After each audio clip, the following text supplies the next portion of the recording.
In this video, I'm going to share with you how I became social as a natural introvert. And some people are going to be like, stop the cap, David, you're not actually an introvert, because you know, they've seen a couple of videos of me on this YouTube channel. But in high school, I was actually super unsociable. I was this nerdy Asian kid that occasionally got some racist comments, was not really confident and not social at all. I had some friends but never really felt popular, and I just looked up to these guys who seemed so charismatic and good with everyone. I was terrible at speaking to girls or strangers in general. I remember when I was 15, I got invited to this house party and I felt so awkward. I felt this inner urge inside of me to talk to my crush on the party or to talk to strangers, but I just didn't know how to do it. And my default method to cope with that was to just go on my phone to look busy and cool. Spoiler alert, it didn't work out. I didn't look cool at all, okay? I just looked like a lonely loser. And while I scrolled on my phone, my crush went out with another dude. And I think the point where I was like, okay, this, I have to change, was when one of my classmates who was out of shape, dumber than me, and smelled bad got a girlfriend. I was like, what the is going on? And you're probably saying right now, oh Dave, you're so mean, but I'm just telling you truthfully what I thought back then, okay? So while this dude got a girlfriend, I was still a virgin at 20. So the persona of me you see right now on this channel is the result of 4 years of self-improvement. I had to constantly battle my shyness and awkwardness to get to this level where people say that I'm a charismatic dude. So if you're in the same position where you want to become more sociable, then I want to share with you exactly how I did it. Number one is to become the main character in your own movie. I think the most important thing that I personally did to become more sociable was to become a more interesting person and essentially the main character of my own life. I know that sounds super cliche, but that's fundamentally all you really need. For example, at 21 years old, after I made this huge decision to change my life, become a more sociable guy, I decided to move to South Korea. And honestly, it was one of the best decisions of my life.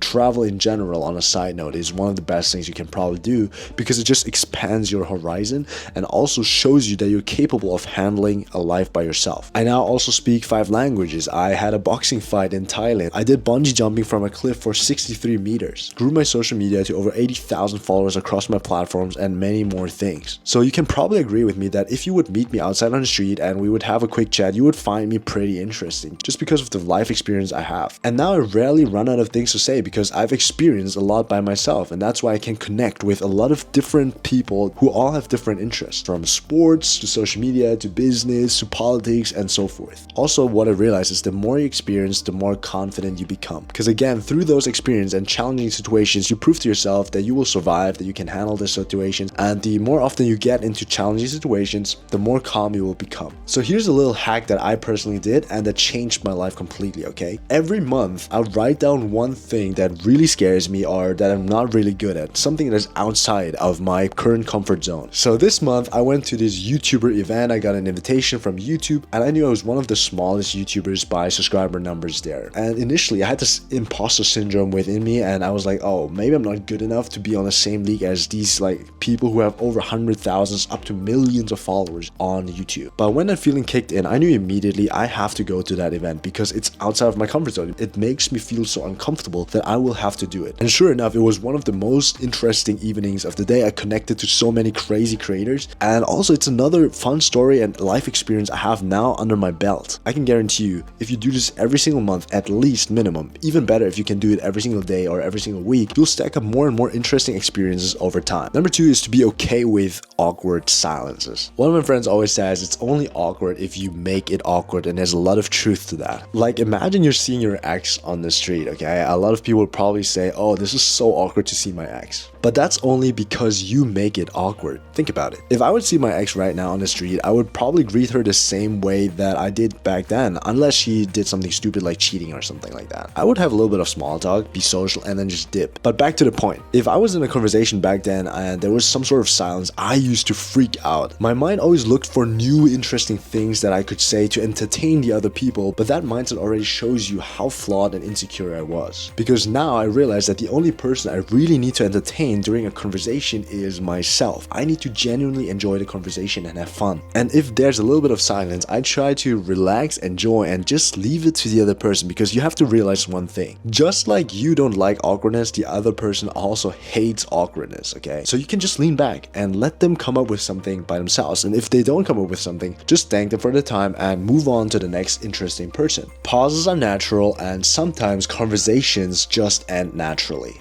I realized that the most social people in my network are not the ones that are constantly talking, but the ones that enjoy themselves the most. They just radiate this positive social energy, and people wonder, why is this guy smiling so much? Why is he so happy? And they naturally gravitate towards you. Okay, in this last section, I want to give you some actual tips that you can do right now, today, to actually get more social. I think the best thing that helped me was rejection challenges, and this was introduced by some guy I saw on the internet a few years ago. I think he did like a 30-day rejection challenge for a TEDx talk. So every single day, he would go out and do some silly challenges where he would probably get rejected. And it's so freaking uncomfortable. And I did something similar to that as well. I wrote out 30 challenges that I would execute for the next 30 days and just documented it for myself. For example, I proposed to a stranger on my university campus, or I lay on the floor in front of a supermarket, or I just asked for a discount at Starbucks or something like that. And as you do this in the beginning, you'll feel very uncomfortable and tense because you feel judgment and it's outside of your comfort zone. But the more you do this, the more your threshold of doing uncomfortable things actually increases. And over time, you just become more social because you have more fun stories. You don't care a lot about other people. You don't care what other people think about you, and you're more likely to say what is on your mind instead of filtering everything out. So I challenge you to create a list of 30 items that you want to do for the next 30 days and try to execute every single day. And I promise at the end of this 30 days, you will have 30 interesting stories that make you more interesting and more sociable as a person. I hope this video helped you out. If you found this video helpful, you might want to check out this video where I talk about why starting a YouTube channel is a brilliant idea even if no one watches. And I see you in the next one.